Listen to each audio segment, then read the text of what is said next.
Hello বন্ধুরা, আমি engineer Shantanu আর আপনারা দেখছেন আমার চ্যানেল এস এম কনস্ট্রাকশন। বন্ধুরা, আজকে যে গুরুত্বপূর্ণ ভিডিওটা নিয়ে আপনাদের সামনে হাজির হলাম, সেটা থাম্বনেল দেখে বুঝতে পারছেন যে 1000 স্কোয়ার ফিট এরিয়ার উপর যদি আমি একটা বাড়ি বানাই, সেটা একতলা এবং দুতলা একসাথে যদি বাড়ি বানাই, সেক্ষেত্রে একতলা এবং দুতলা বাড়ির জন্য আমার টোটাল মেটেরিয়ালস এবং লেবার পারপাস এবং মিসেলিন পারপাস টোটাল তিনটের জন্য কত খরচ পড়বে, অর্থাৎ একতলা এবং দুতলা বাড়ির জন্য ফ্রেম স্ট্রাকচারের বাড়ি বানাতে 1000 স্কোয়ার ফিট এরিয়ার উপর কত খরচ পড়বে সেটাই আপনাদের সামনে আজকে নিয়ে আসলাম, যেটা খুবই গুরুত্বপূর্ণ একটা ভিডিও হতে চলেছে। এবং অনেকেই কমেন্ট করে জানিয়েছিলেন যে দাদা, অনেকদিন ধরে আপনি 1000 স্কোয়ার ফিটের উপর একতলা বাড়ির ক্ষেত্রে কত খরচ হবে সেটা বানিয়েছেন, দোতলা 800 স্কোয়ার ফিটের উপর একতলা বাড়ির জন্য কত খরচ হবে সেটা বানিয়েছেন, কিন্তু আমরা দুতলার খরচ কত হবে সেটা কিন্তু আমরা বুঝতে পারছি না, বা আমাদেরকে একটু জানান। তো সেক্ষেত্রে যেহেতু ফাউন্ডেশনের কাজ নেই, দোতলার ক্ষেত্রে একতলা ফাউন্ডেশন আছে কিন্তু উপরে নেই, তাহলে কত খরচ হবে সেটা কিন্তু আমাদের কিন্তু অনেকের আইডিয়া নেই বা অনেকেই জানতে চেয়েছেন। তো সেই হিসেবেই আজকে কিন্তু আমি একতলা এবং দোতলা দুটোরই কম্বিনেশন কত খরচ হবে সেই হিসেবে আমি আপনাদের সাথে তুলে ধরার চেষ্টা করছি। তো ভিডিওটা খুবই গুরুত্বপূর্ণ হতে চলেছে। যারা ভিডিওটা দেখতে চান মনোযোগ সহকারে, তারা কিন্তু অবশ্যই স্কিপ করবেন না। স্কিপ করলে কিন্তু ভিডিওটা মানে শেষ পর্যন্ত দেখুন, নাহলে কিন্তু বুঝতে পারবেন না কোথায় কত খরচ হতে পারে। পার্ট বাই পার্ট আমি মেটেরিয়ালসের হিসাব দিয়ে মানে এই ভিডিওতে তুলে ধরেছি। তো যারা 1000 স্কোয়ার ফিটের উপর একতলা বাড়ি এবং 800 স্কোয়ার ফিটের উপর একতলা বাড়ি মানে এই ভিডিওটা দেখেননি, তাদের জন্য বলছি তারা কিন্তু এই ভিডিওর শেষে দেখে নেবেন। খুবই ওই ভিডিওগুলো খুবই গুরুত্বপূর্ণ ভিডিও এবং ভালো ভিডিও হয়েছে এবং অনেকেই দেখেছেন। তো যাই হোক, আজকে বিষয়টা আজকে যেটা বলবো যে এরকম একটা ড্রয়িং দেখাচ্ছি, যে এই ড্রয়িংয়ের উপর নির্ভর করে আমি কিন্তু মানে টোটাল কস্ট অ্যানালিসিসটা বের করেছি, যে দোতলা বিল্ডিং বানাতে কত খরচ পড়বে। এবং আমার একটা প্র্যাকটিক্যালি সাইট কাজ মানে রানিং চলছে, মানে প্রায় শেষের দিকে, তার খরচ এবং আজকের যে ড্রয়িংটা সেটার উপর কম্বিনেশন করে আমি একটা কস্ট অ্যানালিসিস বের করি, কিন্তু এই একটা লামসাম হিসেব দিয়েছি। তো আমি বলে দেবো যে এটা কিন্তু প্রমোশনাল কোনো ভিডিও না, এবং এটা কোনো একদম এক্সাক্ট যে এইটাই খরচ হবে সেটা না। এটা লামসাম একটা হিসেব, এবং এটার হেরফের 1-2 লাখ টাকা হয়তো হতে পারে, যদি আপনি সেই মাল মেটেরিয়ালসের রেটের উপর নির্ভর করে, জায়গার উপর নির্ভর করে, মাল মেটেরিয়ালসের দাম বাড়ছে দিনের পর দিন, বা কমতেও পারে বাড়তেও পারে, জায়গার উপর নির্ভর করে সেই জিনিসটা কিন্তু মানে কস্টের যে ভেরিয়েশন সেটা হতে পারে। এটা আমি আগেই বলে দিলাম। তো যাই হোক, আমি মূল ভিডিওতে চলে আসি। তো চলুন ভিডিওটা শুরু করা যাক, যে কত খরচ হবে এবং সেটার কস্ট অ্যানালিসিসটা কীভাবে বের করেছি সেটা দেখি।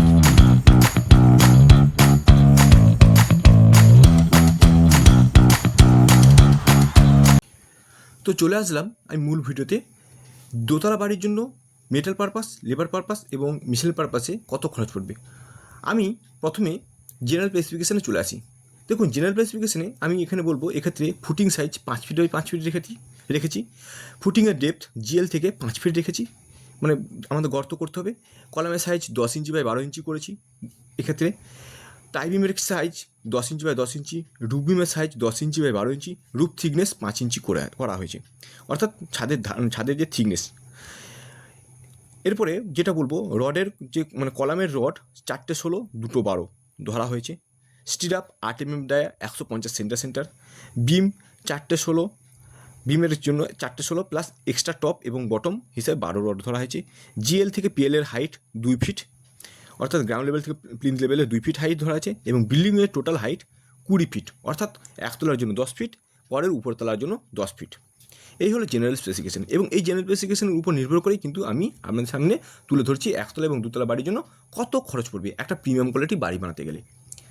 তো চলুন আমি শুরু করি। মেটাল পারপাসে কত খরচ পড়বে প্রথমে আসি। আমি খরচটাকে 3টে ভাগে ভাগ করব। একটা হলো মেটাল পারপাসে কত খরচ পড়বে, দুটো হলো 2 নম্বর বলবো যে লেবার পারপাসে কত খরচ পড়বে, 3 নম্বরে বলবো যেটা মিসেলিনিয়াস পারপাস, অর্থাৎ এক্সট্রা কস্ট কত খরচ পড়বে। এখন আমি একতলা বাড়ির জন্য মেটাল পারপাসে কত খরচ পড়বে সেটা বলি, তারপরে আসবো দোতলার জন্য। একতলা বাড়ির জন্য প্রথমে আমি মেটাল পারপাসে যেটা বলবো সেটা হলো সিমেন্ট। সিমেন্টের ক্ষেত্রে 450 ব্যাগের মতন সিমেন্ট লাগবে, এবং প্রেজেন্ট রেট যদি 380 টাকা করে ধরি, তাহলে খরচ পড়বে 1,71,000 টাকা। 2 নম্বরে চলে আসি স্টিল, অর্থাৎ রিএনফোর্সমেন্ট। এক্ষেত্রে 4200 কেজি, অর্থাৎ 4200 কেজির মতো রড লাগবে, বা বলতে পারি 4.2 মেট্রিক টন। এবং 75 টাকা পার কেজিতে যদি ধরি স্টিলের রড, বর্তমানে স্টিলের রেট বর্তমান প্রেজেন্ট রেট, সেক্ষেত্রে খরচ আসবে 3,15,000 টাকা। এরপরে চলে আসি ব্রিক্স, অর্থাৎ ইটের ক্ষেত্রে 18,000 ইট লাগবে এক্ষেত্রে, এবং প্রেজেন্ট রেট 12 টাকা করে পার পিস যদি ধরি 2,16,000 টাকার মতন খরচ পড়বে। এরপরে চলে আসি স্যান্ড অর্থাৎ বালি। এক্ষেত্রে 1500 সেফটির মতন বালি লাগবে এবং 80 টাকা প্রতি সেফটিতে যদি প্রেজেন্ট রেট ধরি তাহলে আসবে 1,20,000 টাকা। এরপরে চলে আসি এগ্রিগেট অর্থাৎ পাথর বা স্টোন চিপ। এক্ষেত্রে 1600 সেফটির মতো পাথর লাগবে এবং 65 টাকা প্রতি সেফটিতে 65 টাকা করে যদি ধরি সেক্ষেত্রে আসবে কস্ট 1,04,000 টাকা। এরপরে চলে আসি টাইলস। টাইলস এক্ষেত্রে হিসেব করে দেখা গেছে 80,000 থেকে 1,00,000 টাকার মতন খরচ পড়বে যদি আমি ব্র্যান্ডেড টাইলস লাগান, ভালো কোয়ালিটির টাইলস লাগান, সেক্ষেত্রে আমি 80,000 টাকা ধরলাম। গ্রানাইট এক্ষেত্রে 20,000 টাকার মতন খরচ পড়বে, বা বলতে পারি 20 থেকে 18 থেকে 20,000 টাকার মতন খরচ পড়বে, বা বলতে পারি 18,000 টাকা আমি এক্ষেত্রে ধরলাম। ইলেকট্রিক এবং প্লাম্বিংয়ের কাজ নেক্সট যেটা, সেটাতে আমি এক্ষেত্রে ধরলাম 2,00,000 টাকার মতন খরচ পড়বে। পেন্টিং ওয়ার্ক, এক্ষেত্রে পেন্টিং ওয়ার্কের ক্ষেত্রে জন্য আমি ধরেছি, হিসাব করে দেখাচ্ছি বা লামসাম একটা ধরা আছে, যেটা পেন্টিং বলতে আমরা বাইরের এক্সটেরিয়র অ্যাক্রিলিক পেন্ট বা ভেতরের পুট্টি বলুন, প্রাইমার পুট্টি ইত্যাদি সব কস্ট আমি মোটামুটি লামসাম 1,00,000 টাকার মতন খরচ পড়বে আমি হিসাব করেছি। তো সুতরাং cement, steel, bricks, sand, aggregate, tiles, granite, electric plumbing, painting work ইত্যাদির জন্য মেটেরিয়াল পারপাসে টোটাল কত খরচ পড়বে? টোটাল যদি সামেসাম যোগ করি সেক্ষেত্রে আসবে 13,06,000 টাকা। 13,06,000 টাকার মতন আমার খরচ পড়বে একতলা বাড়ির জন্য মেটেরিয়াল পারপাস।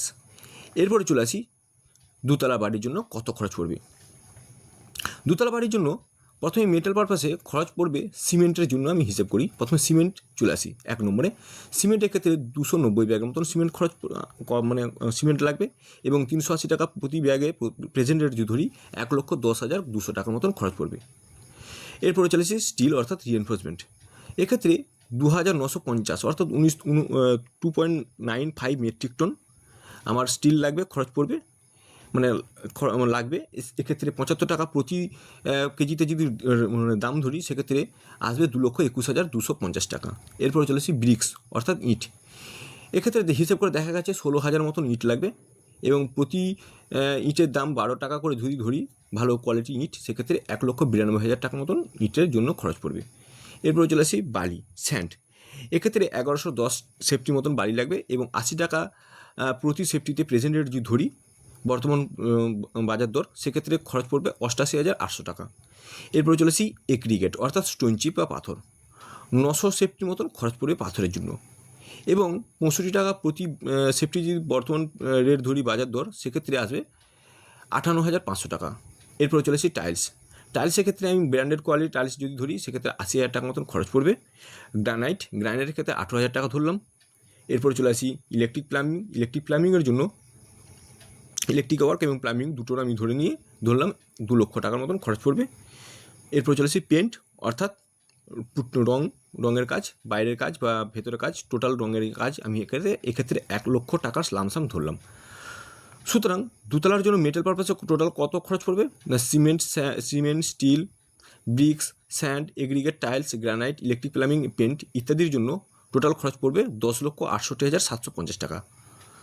অর্থাৎ একতলা বাড়ির জন্য এবং দুতলা বাড়ির জন্য মেটাল পারপাসে কত খরচ পড়বে সেটাতে চলে আসি।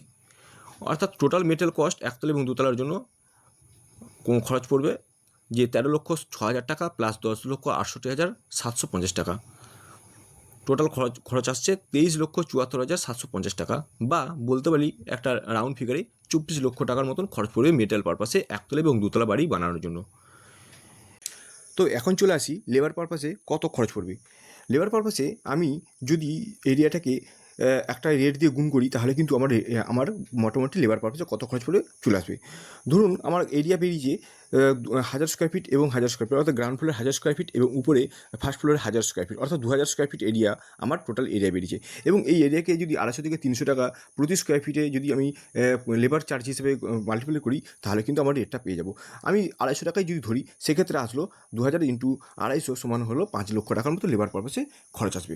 এরপরে চলে আসি মিসেলিনিয়াস পারপাস অর্থাৎ এক্সট্রা খরচ পারপাস। এক্সট্রা যে খরচ আসবে সেক্ষেত্রে আমি এক্ষেত্রে মাল্টি রুম, যেহেতু মাল্টি রুমটা আমি এক্ষেত্রে হিসেবের সঙ্গে ধরে নিই, তাহলে multi room, safety tank, plinth protection ইত্যাদি এইসবের কাজ, এক্সট্রা যে কাজগুলো, তার সাথে যে ক্যারিং খরচ, মেটেরিয়ালসের ক্যারিং খরচ ইত্যাদি যদি এক্সট্রা চার্জ ধরি, মানে যদি এগুলোকে অ্যাড করি, তাহলে মোটামুটি লামসাম করে হিসাব দেখা গেছে যে এক্সট্রা খরচ 3 লক্ষ টাকার মতন আমার এক্সট্রা আমাকে খরচ বেয়ার করতে হবে বা আমাকে ধরতে হবে। সুতরাং আমি এখন চলে আসবো যে টোটাল খরচ কত আসলো মেটেরিয়াল পারপাস, লেবার পারপাস এবং মিসেলিনিয়াস পারপাস। টোটাল খরচ যেটা আসলো, যে মেটেরিয়াল পারপাসে কত আসলো না 24 লক্ষ টাকার মতন খরচ আসলো, এবং লেবার পারপাসে আমার আসলো খরচটা কত 5 লক্ষ টাকার মতন, এবং মিসেলিনিয়াস পারপাসে খরচ আসলো কত না 3 লক্ষ টাকার মতন। তিনটাকে যদি আমি যোগ করি তাহলে কত আসবে, যে 32 লক্ষ টাকার মতন আমার কস্ট আসবে। অর্থাৎ বুঝতে পারছেন যে দোতলা বাড়ির জন্য বাড়ি বানাতে গেলে 1000 স্কোয়ার ফিট এরিয়ার উপর একটা ফ্রেম স্ট্রাকচার বাড়ি আজকের ডেটে তা আপনাকে 32 লক্ষ টাকা দিয়ে নিয়ে নামতে হবে। তো 32 লক্ষ টাকা দিয়ে নামতে হবে এবং 32 লক্ষ টাকার মতন একটা অ্যাপ্রক্স খরচ হবে, এবং এটা লামসাম হিসেবে একটা প্রিমিয়াম কোয়ালিটি বাড়ির জন্য।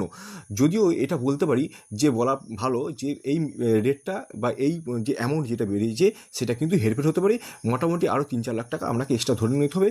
তার কারণ হচ্ছে যে মেটালসের যে দিন দিন দাম বাড়ছে বা রেট মানে যা লেবারের যে চার্জ বাড়ছে, সেক্ষেত্রে আপনাকে ধরে নিতে হবে।